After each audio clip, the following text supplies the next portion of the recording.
All right, everybody. Thank you all again for joining us for the International Association of Woodcarvers. Today is September 19th, 2020. And our special guest today is Daniel Clay from Saturday Box Company. Daniel comes to us from, Tennessee, I believe. He is a furniture maker by trade. He also does the chip carving, and he'll be sharing his tips and techniques with us today. But first, I'm going to talk about upcoming events. So next Saturday, September 26th, we have Ken Blood, who's the head of quality control at FlexCut Tools. He will be joining us and talking to us about FlexCut, the history, and all their tools that they have. And then to start us off in October, we have Catherine Overcash, followed by James Ray Miller on October 10th. And then October 17th, we have wood carving man, Isaac Middlemiss. And Isaac will be talking to us about pumpkin carving just a little bit ahead of Halloween. So that'll be interesting. And let's hand it over to Daniel. And thanks, Daniel, for joining us.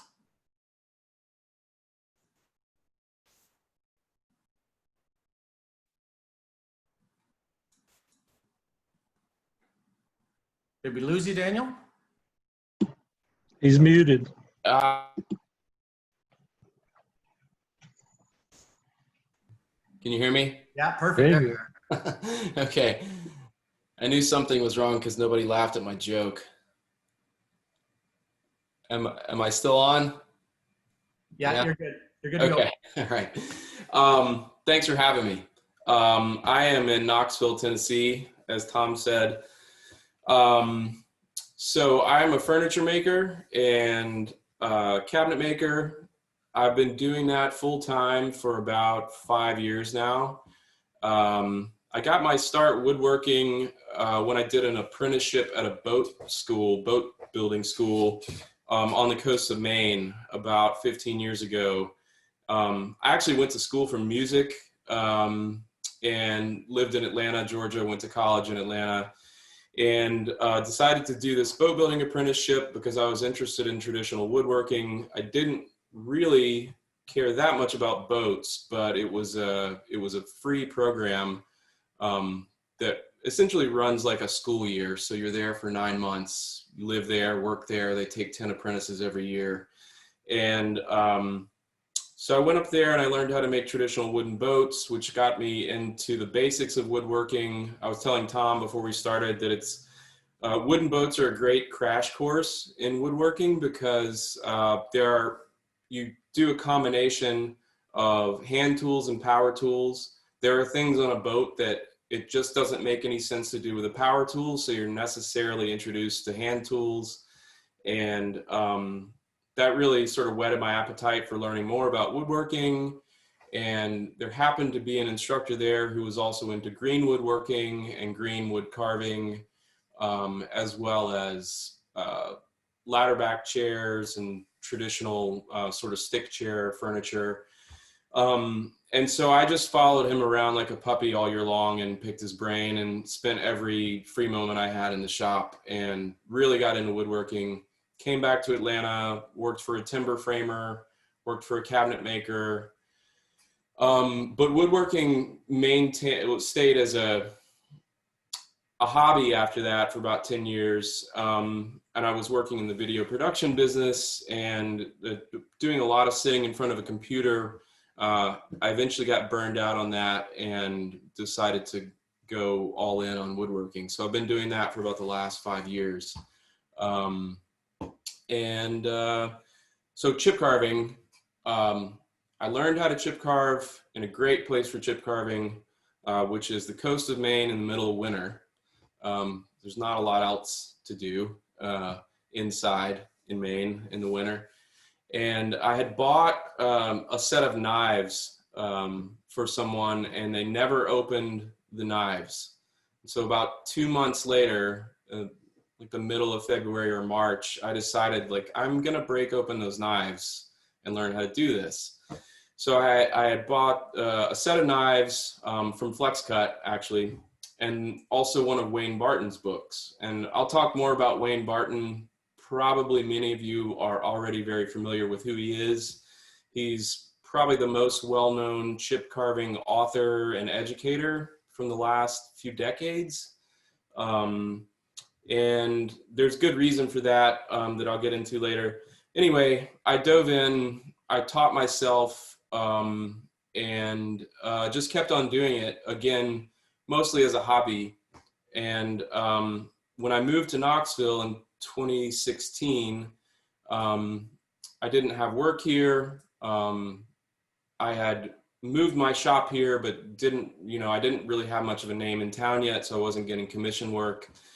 And I started teaching chip carving classes out of my studio. And then I started traveling, and that sort of snowballed, and I was traveling and teaching up until the pandemic started earlier this year. I actually had a week-long course at the Aramont School in Gatlinburg that unfortunately was canceled. That would have just happened last month.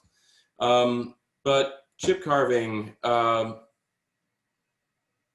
it's a great intro for non-woodworkers. I have a lot of people in my classes who are first-time woodworkers or have never touched a tool at all.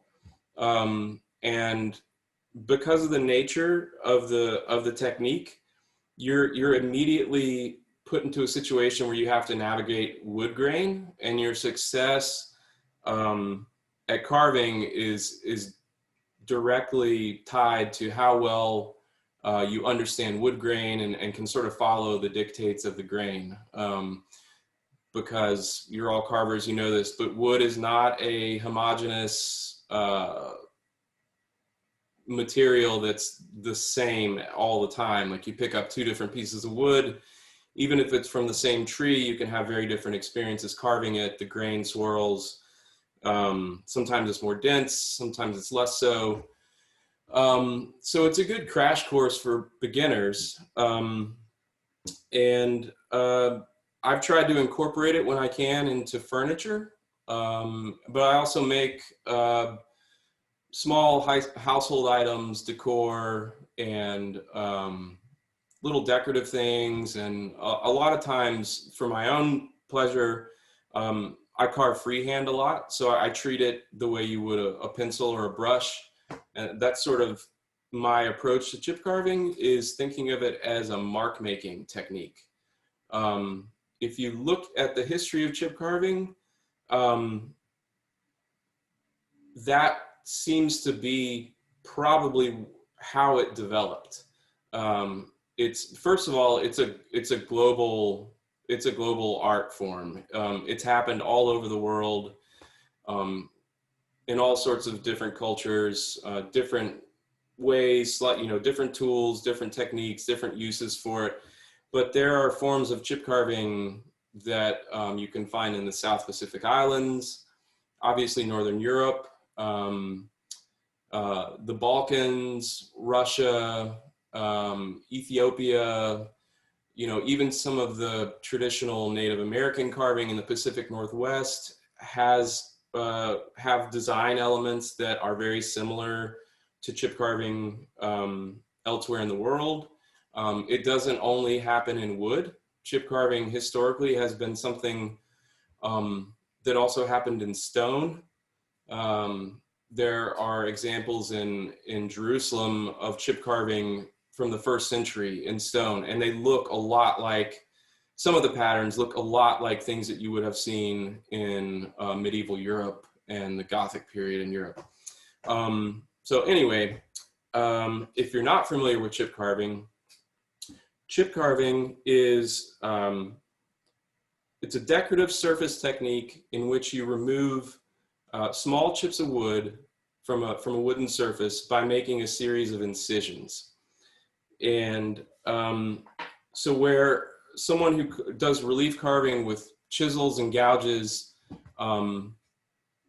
might use a chisel and a mallet, chip carvers in wood tend to use just a single knife. There are a few different styles of chip carving, technical approaches. The main two, I guess you would say, are divided into Swiss chip carving and what I call skew knife chip carving. which tends to be really popular in Russia and Eastern Europe. I'll get into that more later, but I guess what I want to do is just show you the basics of the technique and how it works. And I'm going to get this camera going here. Bear with me just a second.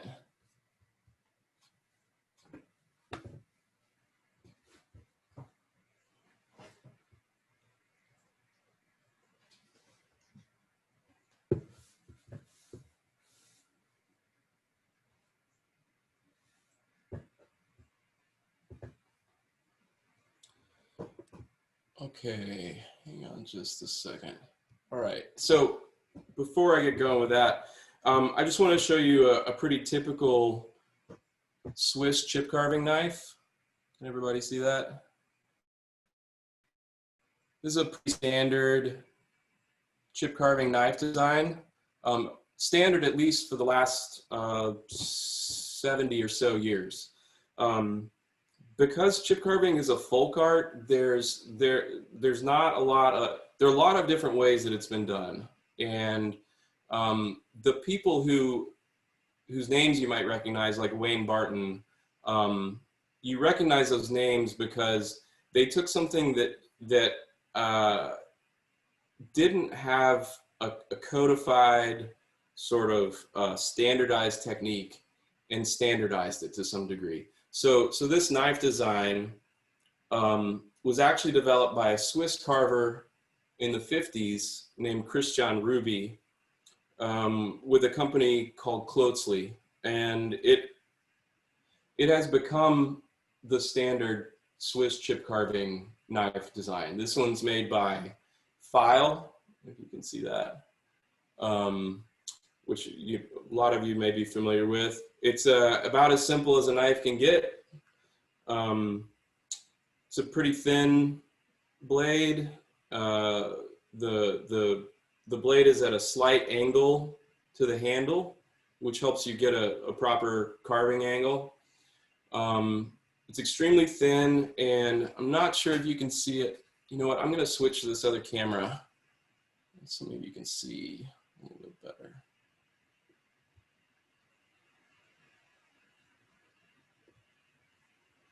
All right, can everybody see that? Yeah, that's good, Daniel. Okay. So one of the things you'll notice about this knife is you can see the light reflecting off the edge there.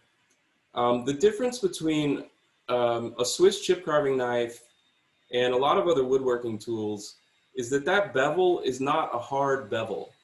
So it may look like it because of the way the light is reflecting off, but this plane that makes up the side of the knife slopes down to the edge on both sides symmetrically. So you actually get a concave, or a convex surface from the side of the knife down to the edge.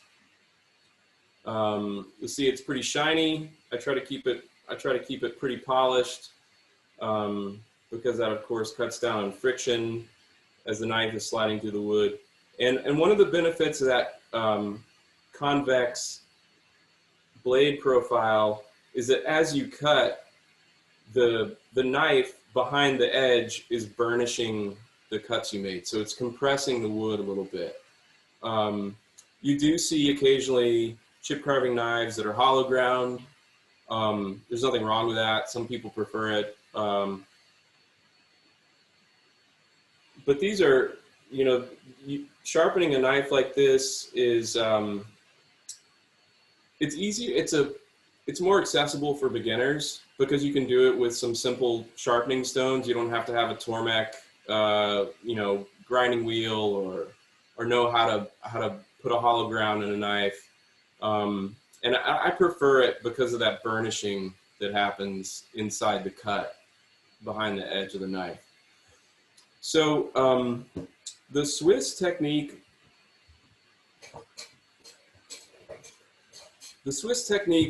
is somewhat special in that it is very specific.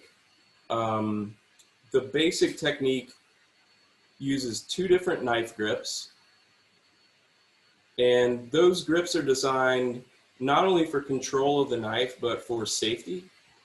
So the knife grips that we use in Swiss chip carving are first position and second position. So first position, my fingers are just wrapped around the handle, and this part of the joint of my thumb is planted against the leading edge of the handle. And then my thumb gets planted on the work. So what that allows me to do is use my thumb as a pivot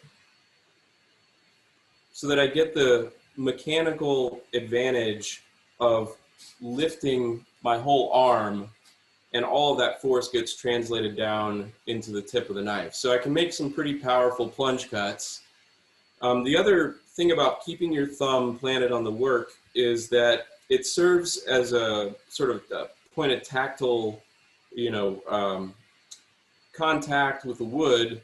So it just gives me a lot of control. So if my knife were to slip out of the wood in mid-cut, I would be able to break with my thumb. As opposed to, if my hand was just sort of floating in midair, not only would I not have very good control, but if I did slip out, there's nothing to stop, the knife from cutting the work, cutting the table, cutting my hand if it happens to be in the way. So maintaining this point of contact really makes this a very safe technique. And I've actually never seriously cut myself chip carving. And I've taught probably, I don't know, several hundred people now in classes over the last few years. And I've never had any major incidents in class, which is very different from the handful of spoon carving classes that I taught, where somebody always cuts themselves. Using a sloyd knife, holding the work in your hands,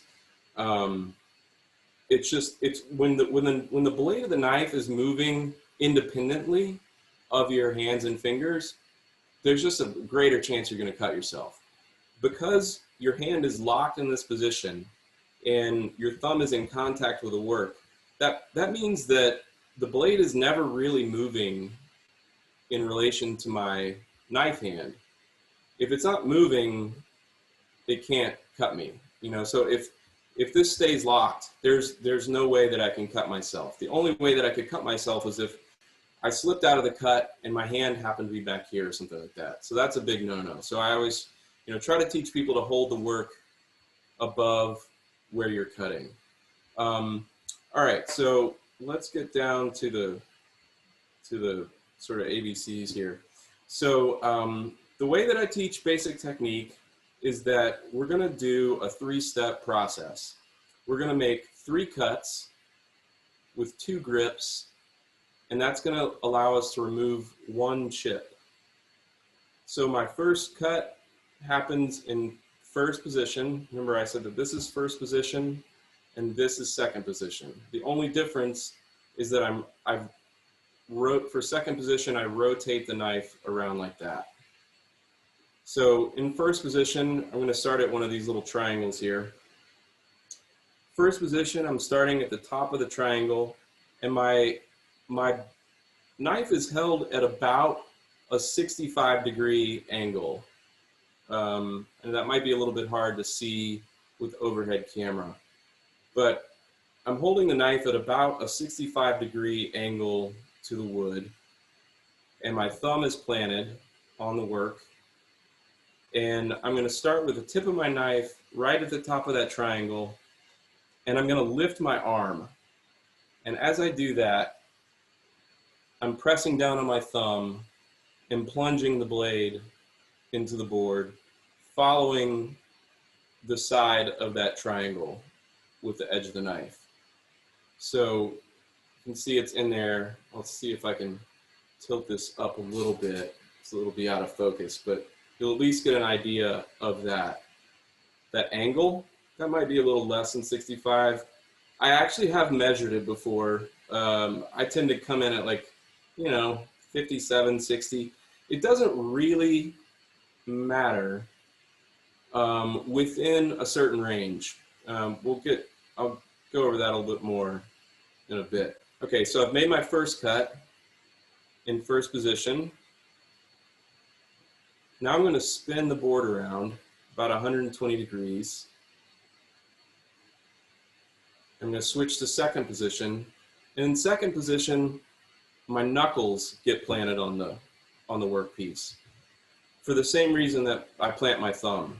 It gives me leverage, and it gives me some safety, some contact with the work so that I can control what I'm doing and stop my hand if it were to slip. And so my second position cut, I'm gonna try to mirror that angle, that 65-ish degree angle with my second position cut. So again, I'm starting at the what was the top. Now this point of the triangle is pointing more towards me. I'm gonna start with the tip of the knife right there, and I'm gonna again lift my arm and lever the knife down into the wood in a plunge cut. And again, if I show you let me see that. So there's my angle. Okay. So I've made two cuts. So one cut in first position, right? One cut in second position. And now to relieve that chip, I'm going to switch back to first position. And instead of a plunge cut, I'm going to draw the tip of the knife across the bottom of that chip shape. And as I draw it across, I'm going to lower the tip into the wood. So this is more of a slicing cut. And this should relieve the chip from the workpiece. So I don't know, you probably can't hear that, but it makes a nice, satisfying little click whenever you move a chip. So that is the basic technique. And all of Swiss chip carving technique sort of flows from that little three-step process. So I'll do it a few more times just so you can see it without me stopping. So first position, first cut, thumb on the workpiece, plunge into the wood at about 65 degrees. I'm going to rotate the work. I'm switching to second position, knuckle on the workpiece, tip of the knife at the top of the triangle. I'm matching my first angle as best I can. And again, I'm making a plunge cut down the side of that triangle. And then I'm going to switch back to first position, and I'm going to draw and slice across the bottom of that chip to get it to pop out. And okay, so like I said, 3 cuts, 2 positions, 1 chip. The 1 chip part is important because the point of chip carving is to get the chip to pop out in a single piece. You want a tiny little faceted chip to pop out. If that's happening, that means probably means you're doing a good job. Why? Because you're making 1 cut per facet.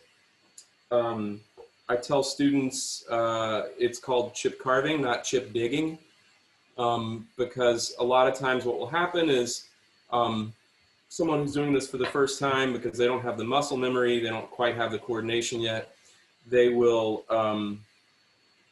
not make these plunge cuts quite deep enough,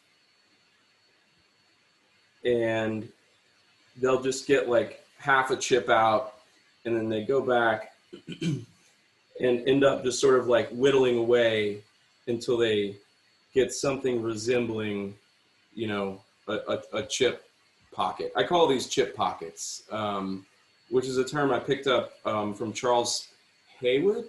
He's a British writer. Wrote magazine articles about woodworking in the mid 20th century.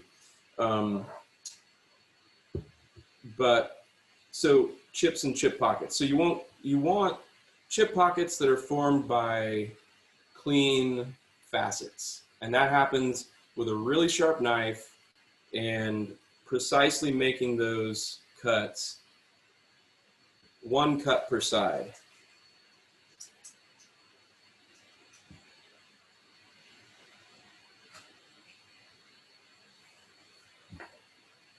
So I'll go back to the, bear with me a second here. Okay, my back? Yeah, you're good. Okay, cool. So that's the basics of the technique. And those little triangles, once you sort of get those little triangles under your fingers, you can combine those into all sorts of different patterns. That, and in fact, if you look at historic chip carving patterns, you will start to see triangles everywhere. The patterns are largely made up of variations of triangles. You do see other shapes and you see compound shapes, but in order to learn to carve cleanly, you really have to like get to the point where you can carve these tiny little triangles cleanly. So that's kind of the whole technique encapsulated in that one little shape. Let's see.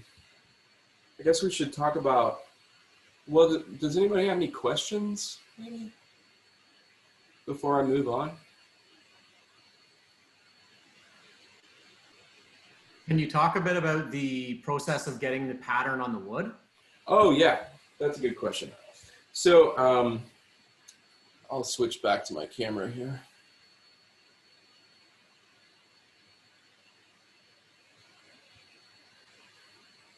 Okay. So you notice that this pattern is printed on the wood. This is thanks to some modern convenience. You can obviously draw patterns directly on the wood. That's a much more traditional way of doing it. I do like the convenience of being able to transfer patterns onto wood, and the way that I do that is by making a toner print. And there's a couple different machines that make toner prints. You don't want to use an inkjet printer. You want to use a laser printer or a Xerox machine. So like a standard photocopier. Because laser printers and photocopiers, they print on the paper using toner instead of ink. And toner is transferred to the paper using heat. And so if you lay the paper, a toner print down on a piece of wood and you heat it up from the back, you get this nice transfer. And what I do that with is, it's called a transfer iron. And these are used in, you see it used in different crafts. I've seen people use them for all sorts of different things. They work great on wood. Basically this plugs in and heats up. It's a lot like a soldering iron, except it has this sort of circular brass element on the end. So yeah, I just tape the pattern down to the wood with just a single strip of tape across the top and let this heat up and iron it from the back in overlapping passes. And then, you know, sort of peel it up slowly and check it a little bit at a time just to make sure I'm getting a good solid transfer. And so that's how I get the prints onto the wood. If you go to my Instagram page, for those of you on Instagram, Saturday Box Co is my handle. There's a highlighted little tutorial on how to do the transfers. Let me see if I can you see my Instagram page there? No? No, it's not. Let's see.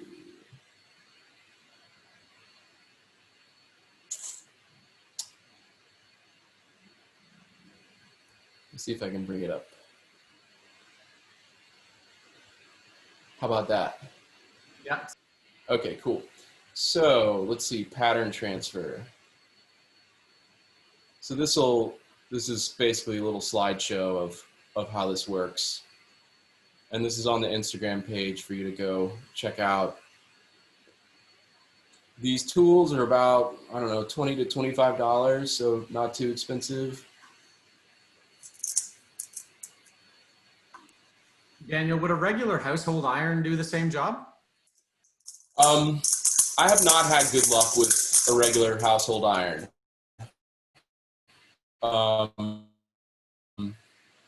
They don't quite get hot enough. Maybe if you had one, hang on, sorry, here we are. Maybe if you had one, you know, from the 70s that was just kind of super hot, it would work. But this little thing gets really hot, probably about as hot as a soldering iron. So you need that heat to get the toner to melt off the paper onto the wood surface. You could try with a household iron, just turn it up as hot as it'll go on dry. It may work. It also may depend on the toner in the machine that you're using. I found that some photocopy machines work great. Some of them don't work as well. I ended up buying a laser printer that I had used before for transfers, and that's all I use it for is printing transfers. They're not too expensive. You know, if you're doing a lot of transferring onto wood, you know, you can get a decent one for $50 to $100. If you know, you can also do what I did for a long time, which is just go to the library and, you know, pay 5–10 cents a copy. So I'm just going to talk a little bit about sharpening, because that's a thing that people who are already carvers always tend to ask, is how you sharpen these knives, and why this shape.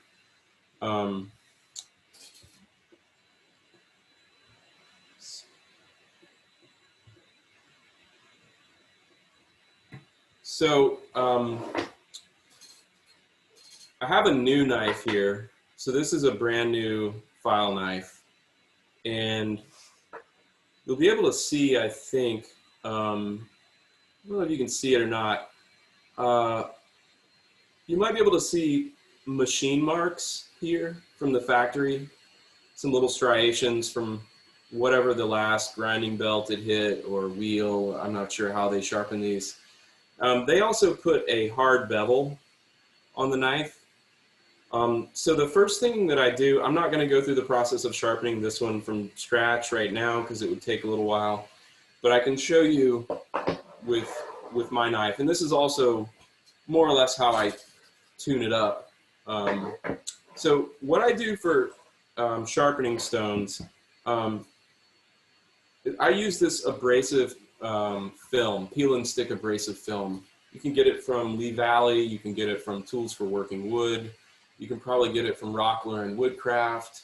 There might be generic, I mean, you might be able to buy it directly from 3M on Amazon. I'm sure there are generic versions of this peel and stick wet dry abrasive.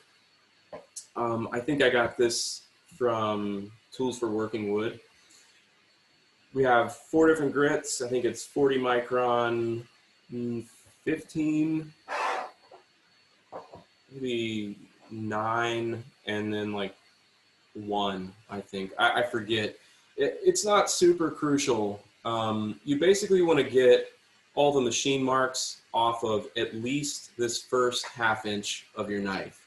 Like you want a nice mirror polish, and this one's a little dirty, but you want a decent, you know, mirror polish on about this first ½ inch of the knife.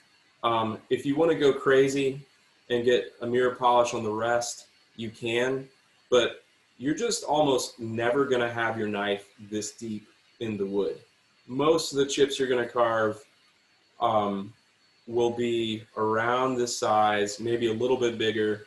And you know, it's just it's a little bit of a waste of time to polish up more than that. Like I said, you can go for it if you want to, if you're really picky. This one I actually did get a pretty nice polish on. Some of them aren't quite as nice and shiny as this one. So what I do first is establish the edge, just like you would. Establish the.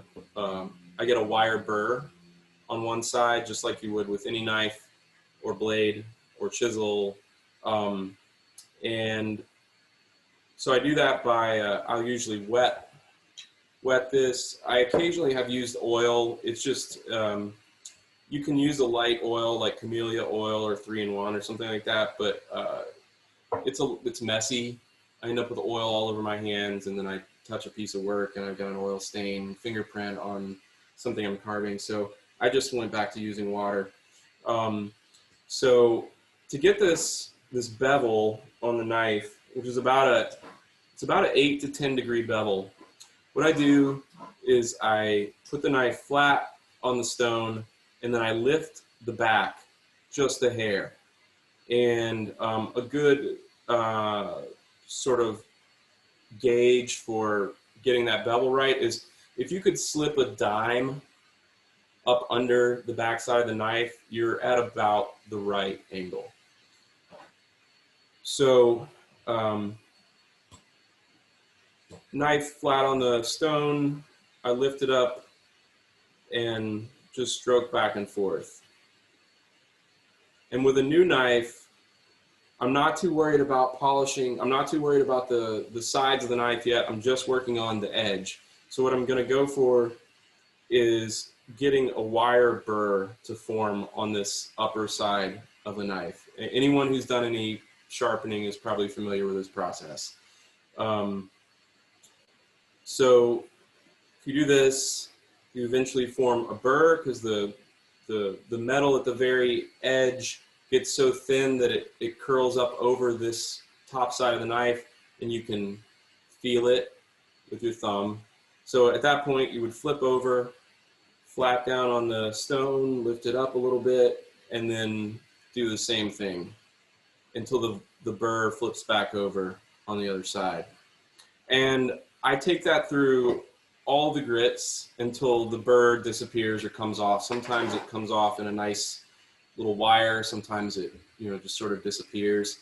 And from there, I go back to the heaviest grit, and I start polishing off the machine marks on the knife, the factory marks. And I'll take that all the way through the grits until, like I said, until I get a pretty decent mirror polish on that first ½ inch or so. And then the final step, in order to get that bevel that I've made from sharpening to round over to the side, to the flat side of the knife, this is a little tricky, but what I do is I start flat and then I lift as I'm stroking. I don't know if you can hear that. You probably can't from my computer mic, but you can hear you'll hear a change in sound. So from flat to lifted. And I'm sort of rocking the knife back and forth as I stroke it back and forth to get that convex, sort of smooth, gradual bevel.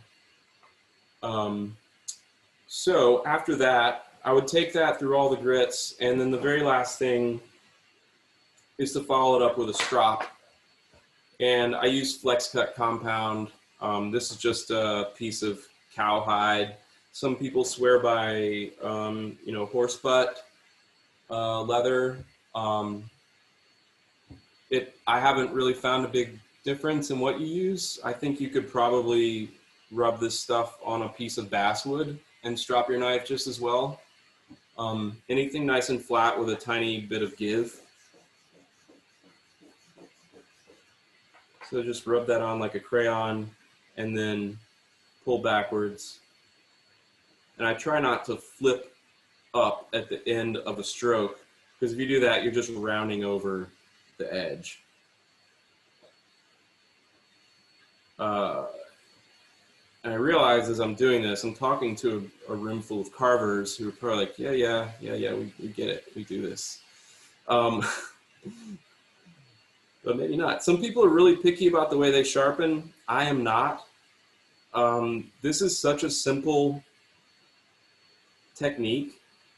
And, you know, the knife is so sharp. And I'm typically working in basswood.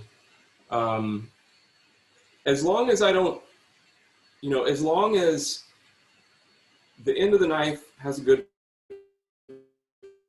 polish and edges is nice and fine, I just don't sweat it too much. I've heard people say like, oh, you need to strop at least 20 times on one side every 15 minutes, or on both sides every 15 minutes.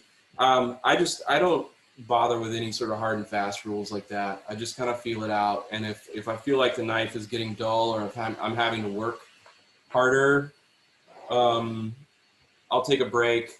I'll go back to one of the medium grits and take it through the grits and then strop, or maybe just strop.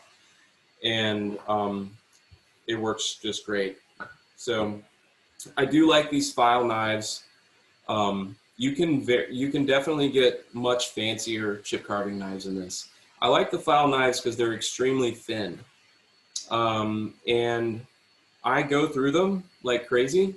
So like if you look at the difference between these two knives, this one's brand new. I've been using this one for, I don't know, a few months. And you can see how much metal I've removed from sharpening. At $20 to $25 a pop, and they're nice and thin, which is what you want, and they take a polish decent. And as long as you're not trying to carve a hardwood, or I'm sorry, you know, a harder, denser wood than basswood, I just think they work great.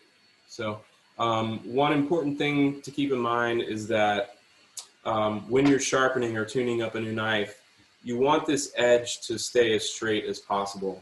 So I will actually sometimes use a straight edge and hold it up to the light, and just to get, or you can sort of look down the blade and look for any curvature. A nice straight edge is going to make your carving much more predictable, because remember, you're trying to carve chips that have nice clean facets, and in order to do that, you want the line that this edge represents to be straight. Oh,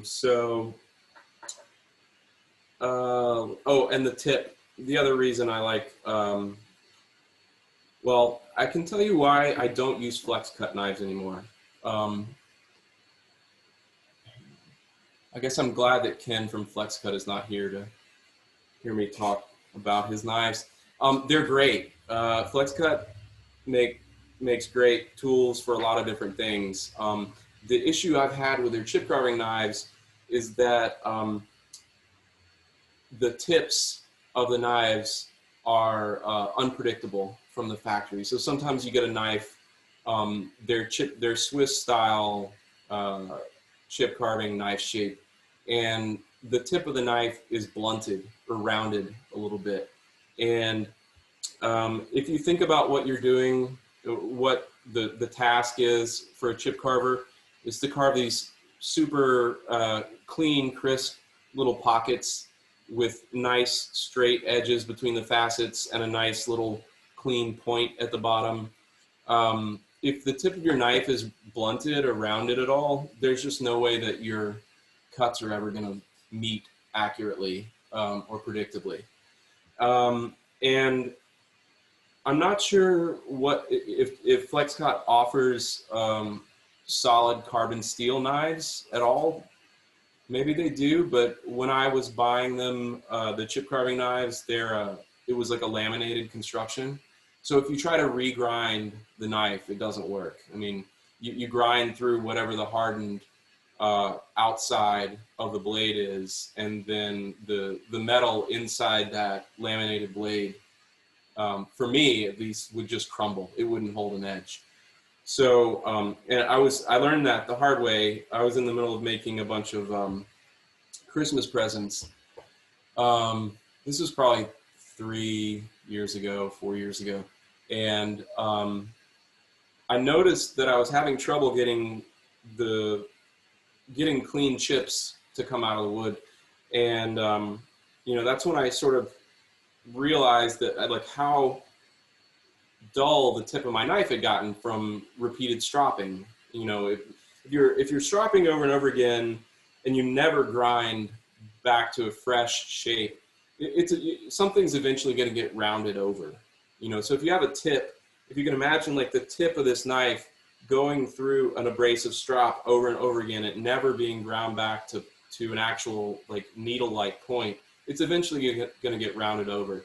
And so I tried to grind this flex cut knife to put a new nice sharp point on it, and every time I went to carve with it, it just fell apart. I mean, it just didn't hold an edge at all. It would just literally crumble in the wood.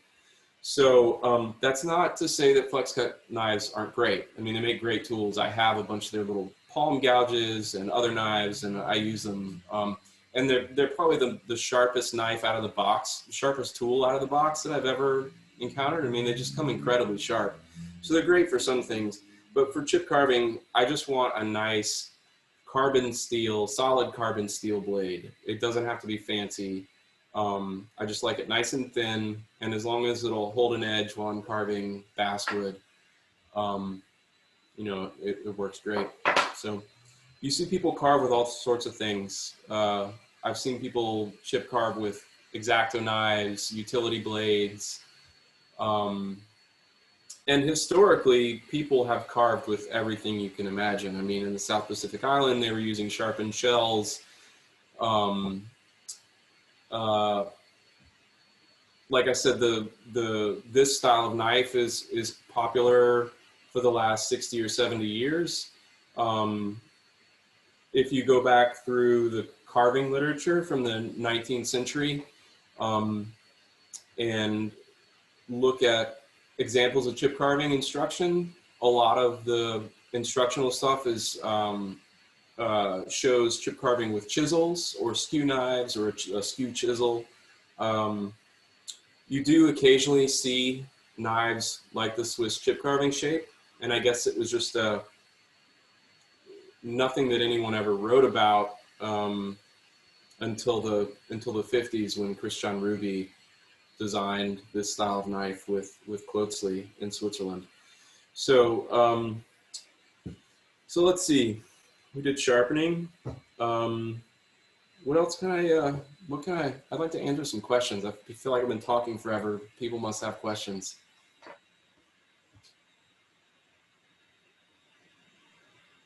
Daniel, I see some of your hardwood stuff on your Instagram page. It looks beautiful, but is there any different rules or techniques or even order in your cutting that may differ with a grainier wood?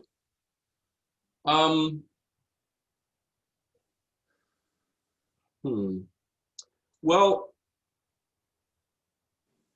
I guess so I don't do a lot of chip carving in super dense hardwoods.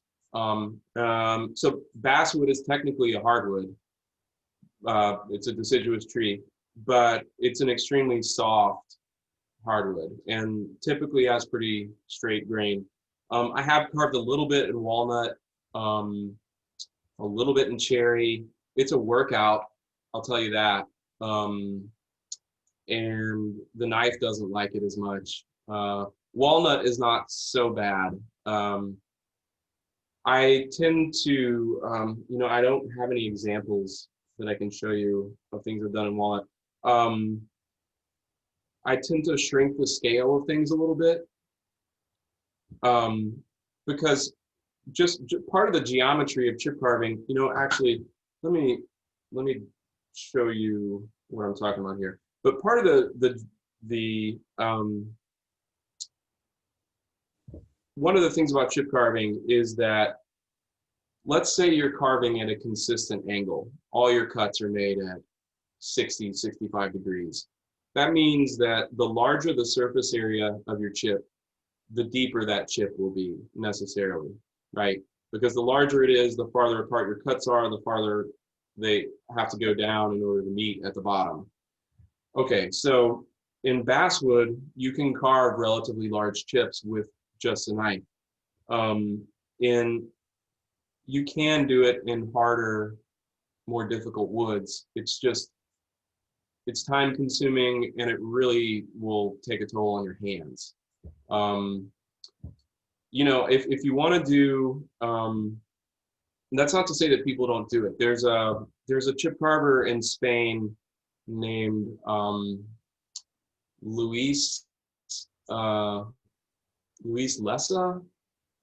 I forget. I might be able to pull up his page a little bit later, but he carves in boxwood and cherry, and he does really fine stuff because it takes detail so well. So you can chip carve in harder woods, but I think that it helps to, if you're not going to go the chisel and mallet route, it just helps to shrink the scale of your patterns a little bit, so that you're not dealing with having to remove super, deep chips out of such a hard wood. Basswood is just extremely forgiving when it comes to, the breadth of shape and size of chips. I can show you a little bit about carving larger chips, just to show you what that is, what that entails.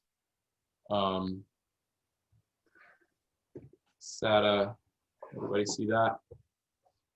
So I actually printed this out this morning just for this reason. I do this demonstration in my classes sometimes. So these are equilateral triangles. This little chip right here is not much bigger than the ones on the practice board I carved first. So I'm gonna carve it. Instead of switching positions, one of the things that you'll find, a lot of times you can stay in a single position.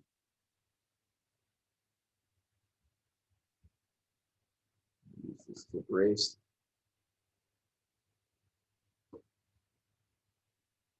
So those were all, that chip was removed with 3 cuts, just like before, except that I just did all first position cuts. The nice thing about carving only in first position is that you're more likely to match your angles, because your hand is in the same position all the time. So every cut is made, so the angles of your cuts are going to be pretty nice and consistent. The reason I start by teaching people to switch back and forth is because inevitably you're going to be in a situation where you need to be able to match a first position angled cut with a second position, in a second position knife grip. That might happen at the edge of a board. If I have made, say a cut here and a cut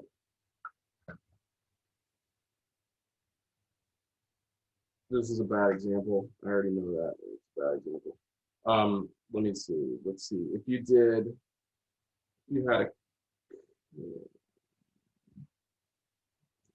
I can't think of an example right now. Sorry. It happens. You're carving a pattern, and the only way to make one cut without either blowing something out or skidding off the edge of the board or something is to make a second position cut. And in that instance, you want to be able to match your first position angle of cut. Anyway, back to the larger chips. So with a small enough chip, you can remove it with a single cut per side. The larger the chip gets, if we're going to maintain the same angle of cut, that means the deeper the cuts have to be in order for them to all meet. And so in some cases, we have to break the rule of one cut per facet. I don't know if this will pop out. Okay, so there we go. So you can see there's a little waste still down in the bottom of that chip pocket. That's because my cuts, you can actually just see where my cut stopped right there, right along that piece of waste. Same thing on this side. So what I'll do to remove all of that is I'm going to repeat those same exact cuts using the facet here. Sorry, I'll try to get in the middle of the camera. Using this facet as sort of a guide for my knife. And I'm just going to repeat that cut.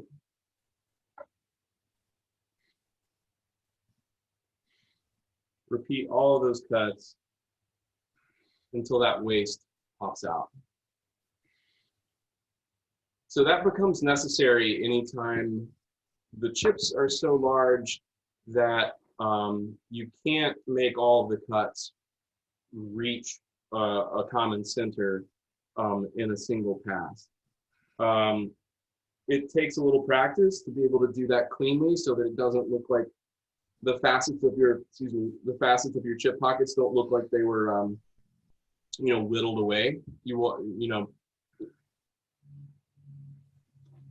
I personally think it sort of detracts from the overall cohesion of a carving if you can see too many distracting marks. I like the design to sort of pop, and anything that catches light, I mean, because chip carving is what it is, the sort of the thing that makes it work visually is the shadows that you're creating, right? So if you create sort of jagged or rough or whittled away facets where you can see lots of different marks happening on a facet, it's going to catch light and sort of it sort of breaks the cohesiveness, visual cohesiveness of the design.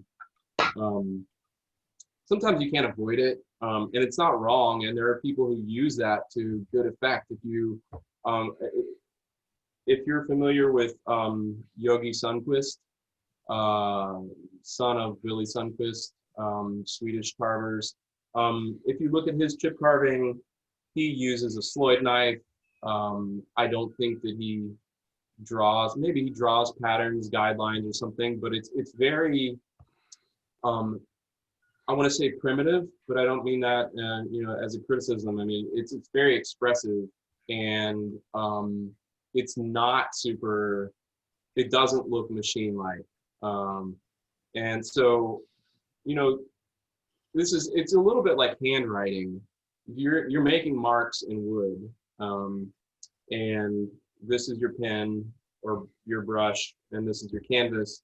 And so even if you draw the same thing or write the same letters, like everybody's going to do it a little bit different. I just have a look that I tend to go for. And so I like to keep things as clean as possible because it goes with a lot of the patterns that I do. So Daniel. Yes. Hi, it's Daniel. Hi. My question is, do you do much carving on furniture so that would change your surface area? So does that affect your technique? That's a great question. I have done some furniture commissions with carving. Let's see. I can show you an example here. Hang on just a second. Let me pull up this folder of.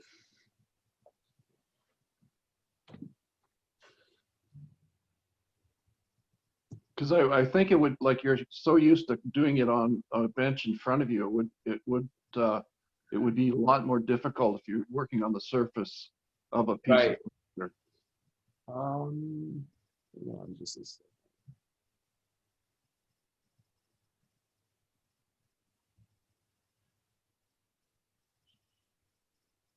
Okay, can Well, there everybody you see go. that? That's awesome. Okay, so this is a bathroom cabinet I did several years ago for a family in Atlanta, Georgia, and so this is a white oak cabinetry, and the doors are basswood, but they're reinforced. So let me see if I can find some. So there's a close-up of the pattern. This is a pattern called a pin. Well, it's a variation of a pattern called a Penrose tiling, which is a geometric pattern developed by a mathematician named Roger Penrose. And so when I carved this, I carved it in my lap. I was holding the doors in my lap, or hung the cabinet. So I could have done that on a bench or a table, but as you probably noticed, during the demonstrations here, I'm sort of constantly turning the wood. So the lap, holding it in my lap was the best way I could, the best way I had to have control over the piece and put it where I wanted to, and also carve by hand. Let's see if I can find some photos here.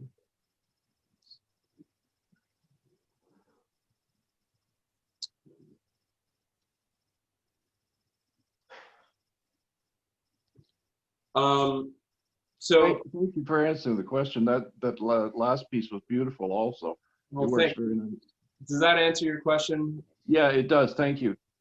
Yeah, I mean, there are certain, I can imagine possibly carving on something that's already built, that's too big to hold or put on a desk. It would be challenging for sure. Yeah. Daniel, Yes. could you go to that first board you had and show some of the other patterns you have and do some cuts on them? And Oh, yeah, I want absolutely. to compliment you on your camera work. It's really nice, real good. Oh, thanks. I just got this camera earlier this year, so this is my first chance to actually use it in this sort of situation. Let's see.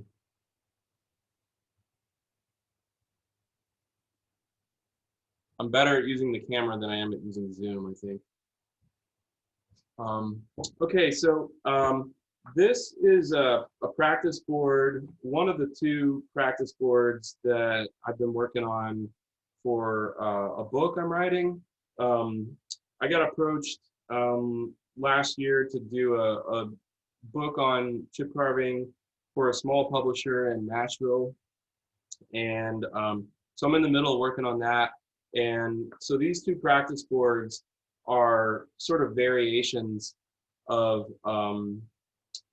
the practice boards I have used in my classes. But for the sake of the book, I sort of expanded it out and added a few things. And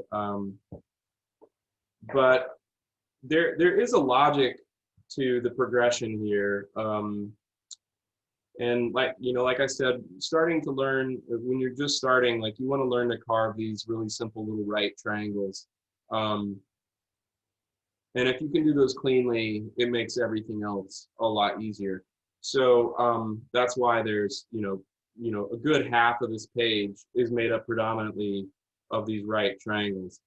So you can combine them in different ways and get, various border patterns. So before I move on, let's see. One of the things that is nice about chip carving is, especially things that are so sort of regular and grid-like or border, repeating patterns, is that it allows you to batch cut. So I can, instead of turning my board a million times, I can, with a pattern like this, I can move along pretty quickly doing just my first position cuts and then come back and do my second position cuts.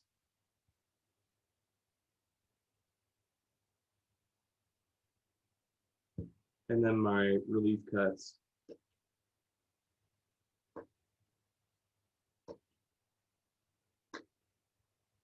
Sorry, I keep moving off center there.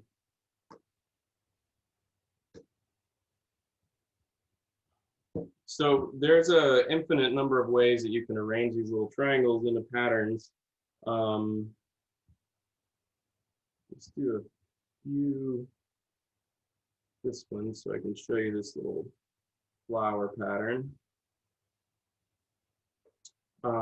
Sometimes when I get to the edge of a board here, I'll use a separate piece of wood to sort of brace my, my knuckles on, since there's no workpiece out there to brace off of.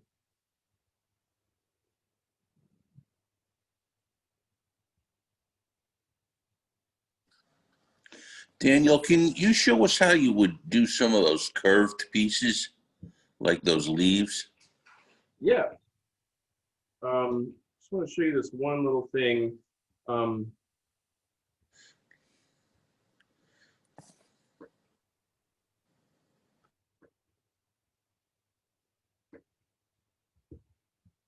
So this is a pretty common border pattern. You see it a lot in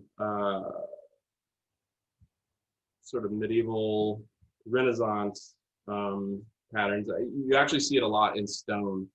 I think it's sometimes called a Maltese cross or just a Gothic flower. So these little darkened triangular shapes are cut out just by making a little notch there. I don't know if you can see that or not. Let's see it.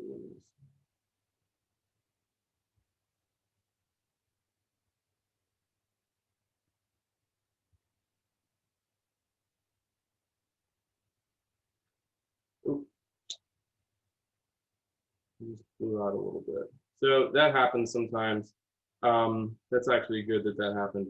So I lost this little piece. So I was going pretty fast. So that's the little flower petal from right there. This is actually a good thing to show you because it does happen. The handy thing about a chip or a piece that splits out unintendedly is that you have on the back side, because it's split out, it fits right back into place. You might already know this from your own carving if you've ever split anything out that you didn't intend to. I don't have any glue here, but if I did, and I sometimes use just like a drop of super glue. You can use any kind, white glue, anything, preferably something that's not going to turn dark and stain. But what I tend to do is sometimes just get a needle or something, and or sometimes you can use the knife and just put a drop of glue in that little spot, and then if you can maneuver your piece back in, a lot of times it'll fit in just like a jigsaw puzzle, and you'll never know that anything chipped out. Anyway, so these little flowers are made by just notching these squares that are left once you remove the triangles. That's a pretty common pattern. Curved pieces, yes. Let's see. Let's do these down here at the bottom. Like I said, I show the triangles first to new students because it forces you to learn to match your first and second position cutting angles. You can do this shape of chip all in first position. So in this instance, I'm not going to plunge. I'm going to be sort of drawing along that line with my knife. And what I'll do is I'll start with the tip of my knife at the end of this little elongated shape and lower it as I go.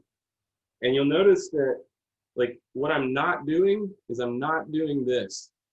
I'm not doing a potato peeling motion. Remember I said you want to keep your hand and the knife locked, you know, so this is like a single unit. And so I'm keeping my thumb in contact with the board and I'm pulling. And I don't know, can you see the thumbnail of me? Yeah, so you can see that, like, I'm pulling with my shoulder and my whole arm is moving. And it's, you know, it's a little bit subtle. You know, it's not super exaggerated. Just notice that my hand is basically locked into this sort of, you know, shape with the knife. So I make that one cut, my first cut on that side, then I'm going to flip it around and make the same cut again.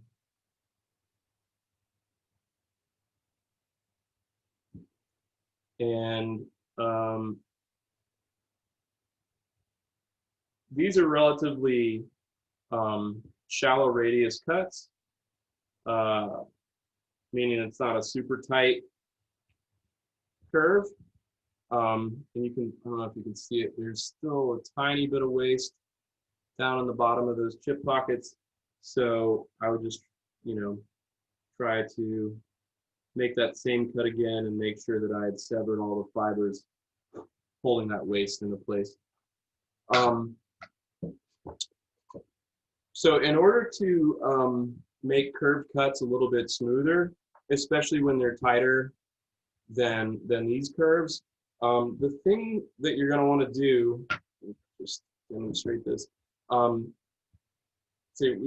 we talked about keeping the knife at about a 65, 60, 55 degree angle this way.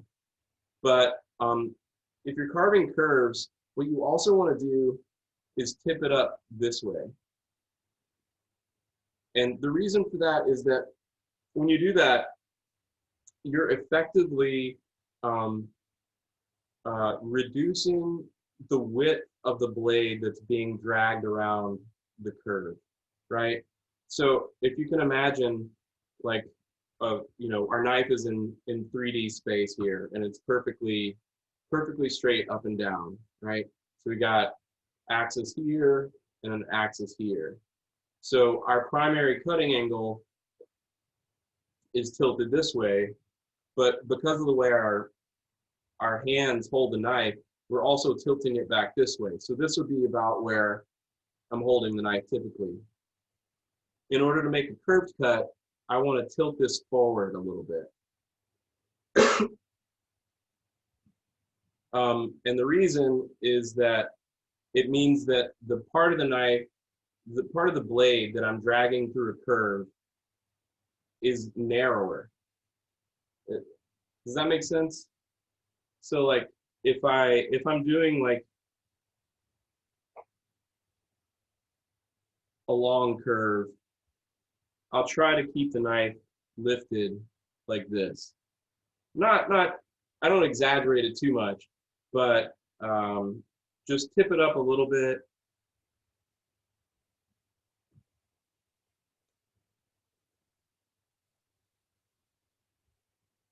It just makes getting through the curves much easier. Excuse me. So let's see. Some of these other curved shapes. The reason some of these are here is just to give students a experience carving the same shape in a different orientation to the grain. So, you know, the way that I would carve, these are all the same shape,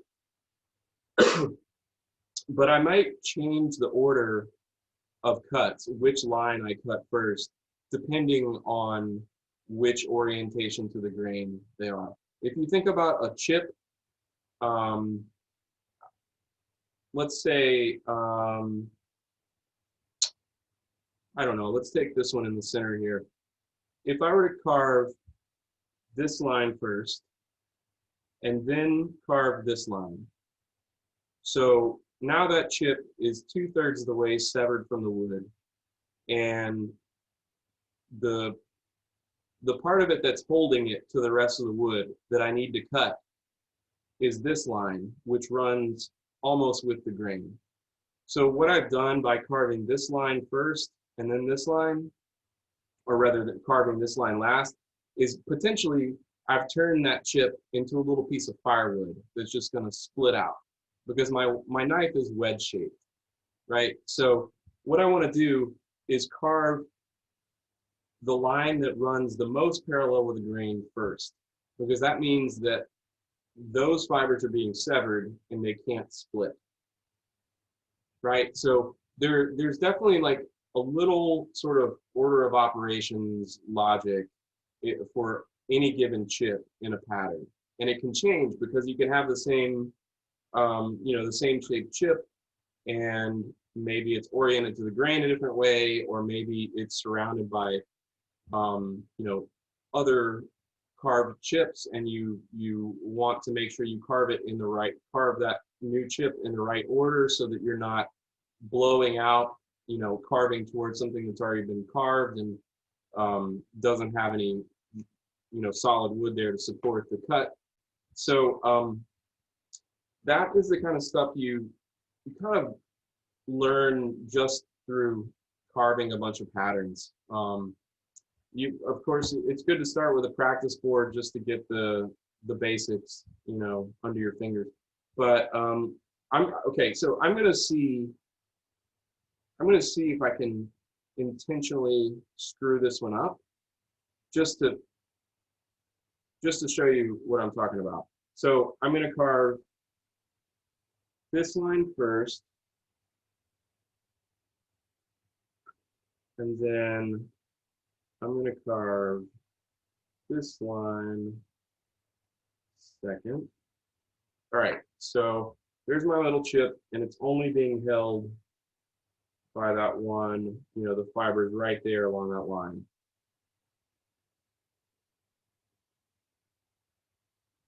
Okay, it's probably salvageable, but it did split out. Because why did it split out? It's because it's you know, severed on this side and on this side, and it's just being held on by these long grain fibers that can split really easily. And this one, okay, so I could probably fix this, but sometimes what will happen if you do that chip in the wrong order, the place where it splits actually takes a chunk out from what should be the wood making up that facet. So you get a little ugly spot that there's no way that you can carve, you know, you can pare back enough to hide that one little split out. So see if I can fix that one.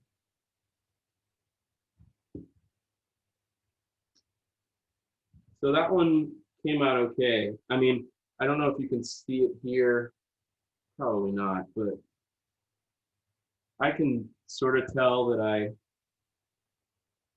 screwed it up a little bit and fixed it.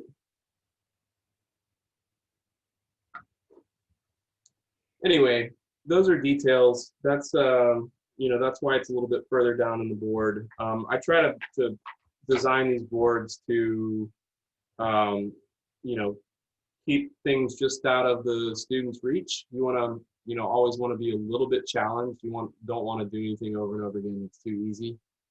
And you know, by the time they get to carving like these fan motifs, which are a real bear, even for experienced carvers, I think. These practice boards are a good workout. I can show you some of these other things. So this is where it starts to get really interesting, is when you have chips that are adjacent to one another. That's when you really start to have to worry about order of operations, and also making sure that your knife is sharp. So I strop every once in a while, just a few times, just to keep a nice polish on the edge. So let's see. So fan chips. Okay, so you'll see that there are four chip shapes, and they all come down to this tiny little point. And what they're gonna, these will all be individual triangular chip pockets.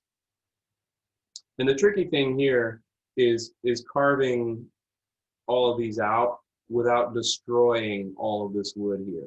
If you think about it, if you carved too deep at all, then you're going to be undercutting all this wood here. By the time you last, you will have just, your little fan motif would have just disintegrated.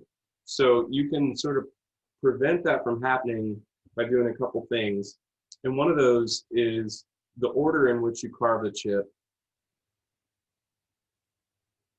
So I'm going to start with this chip on the left, and I'm going to carve away from the center of the fan. So I'm carving this line here first. I'm carving away, and I'm going to take my cut all the way down to the tip here.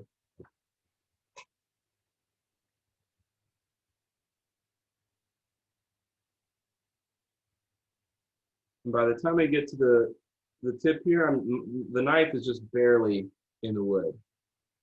Okay. All right, so I'm going to turn it upside down, and I'm going to carve this line here. And I'm carving towards the center of the fan, but I'm going to do something. I'm going to tweak the angle of my knife by rotating it a little bit greater than 65 degrees. And the reason I'm doing that is that way, even if I carve too deep, I'm not undercutting everything to the left of this chip, right? So I'm going to start like fairly vertical. I don't know, it's not quite 90 degrees. And I'm just barely touching the wood, really. The knife is sharp enough that like I just drag it along down there near the point, and it's deep enough. And then as I come down this line, I'm rolling the knife back to a 65 degree angle, right? So lastly, I will relieve that chip with that cut there. And let's see if it doesn't, almost got it all. If it ever, something doesn't pop out, just make your cut again. Don't try to dig it out or pry it out. I have had students, oh, I think my camera died. Hang on just a second. I'm gonna switch batteries really quick in my camera.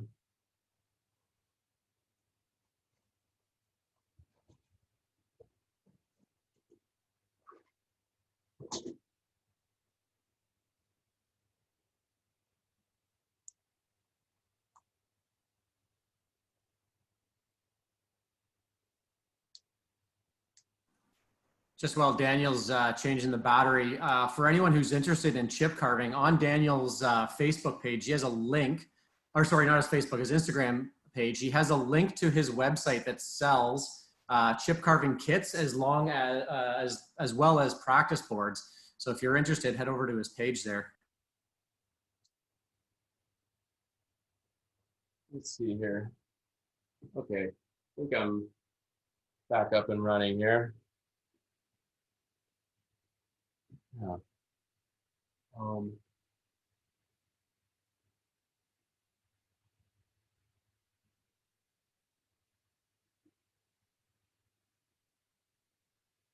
So I'll just, I'll finish carving this little fan. And so after removing that chip, I'm going to keep working my way this way to the right, but I'm going to do that by turning it upside down. And this is a pretty good general rule of thumb for chip carving is if I have a chip that's already carved and there's a chip adjacent to it that I need to carve, when you can, try to carve away from the chip that's already carved. If I were to carve this line first and carve in this direction, there's just a greater chance because there's no wood here that I'm going to blow something out. Something's going to chip out. So I'll do that. I'll carve this chip by making this cut first. And instead of going all the way down to the tip of the fan, I'm going to start like, I don't know, about 1/8 of an inch, 3/16 of an inch away from the tip.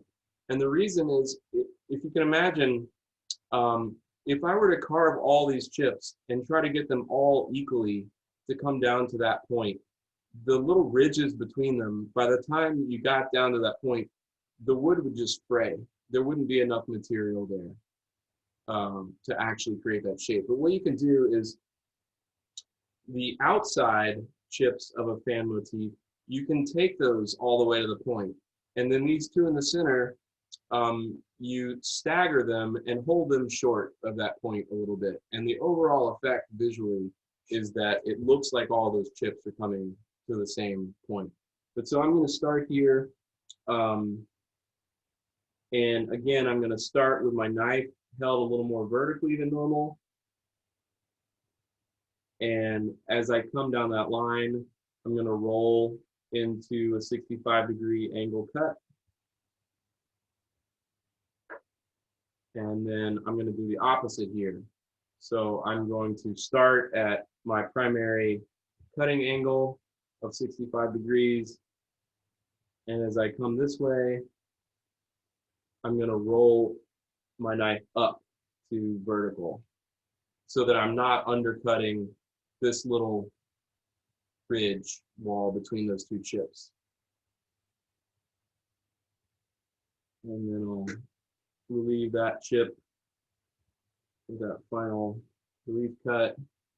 So there's my two chips. Now for this next one, I think I maybe could get a little bit closer there. Yeah.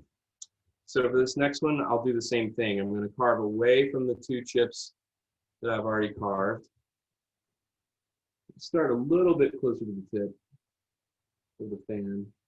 But again, I'm starting almost vertical, so I'm not undercutting the wall of the next chip over. And then reverse that, starting at 65, coming down and rolling into a vertical cut. And then my relief cut.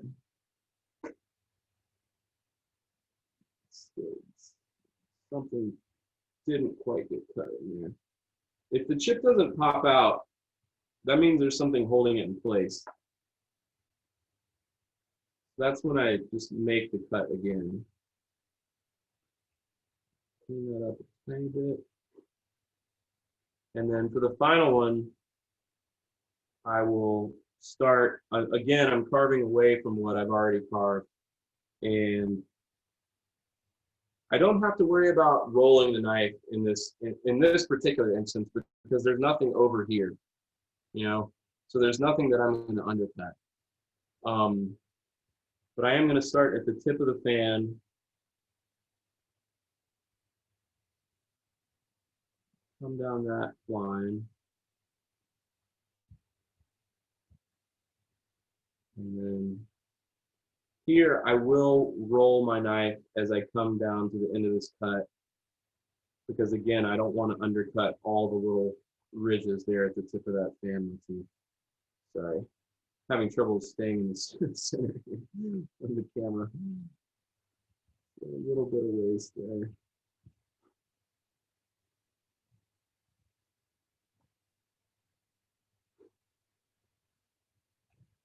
So that's the general idea.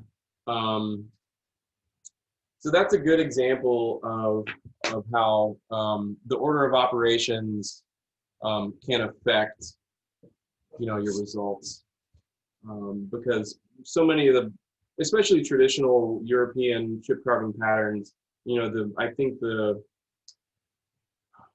style is just like the entire piece is filled with chips. It's all negative space that's been carved away. So that's sort of the, just aesthetic look of it, is like every chip has a chip next to it and everything's, connected, and you have to be really careful if you're going to do a pattern like that, just to make sure that you're carving in the right order, in relation to the grain and in relation to what's around whatever chip you're carving at a given time. It takes a little bit of, it's like, I don't know, it's like, there's a logic to it that you just get sort of, eventually just, it becomes a little intuitive, where that, like, if you're in a certain part of a pattern, like, oh, I can't, like, I have to first, because if I don't carve that line first, then when I carve lines around it, it's just going to pop out. You pick up that kind of chip carving order of operations logic the more you carve complex patterns. So. All right, that's amazing, Daniel. I'm going to stop you there because we're at the hour and a half mark. Oh, wow. I want to thank you very much for your time. Oh, yeah. And your tips and everything.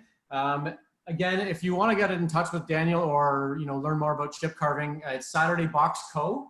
And his website is SaturdayBoxCo.com. You can get him there. Next week, we've got Ken Blood, Head of Quality Control at FlexCut, joining us. So hopefully you guys can all join us then. And thank you all again for coming today. Oh, can I, Tom? Yep, go ahead. Just wanted to say one more thing. I need to change this on the website. I also have been selling pre-sharpened file knives, which I don't know if that's technically legal or not. I call them used knives because what I've used them for is to sharpen the daylights out of them. But I'm not doing that right now because they're hard to come by. For some reason, I don't know if it's like a pandemic shipping or supply chain thing or whatever, but I need to take that off the website because I have found them extremely hard to get. So that's the only difference. Everything else you said about the carving kits is correct. Perfect. All right. Thanks a lot for your time again. Thank you. Thanks, everybody.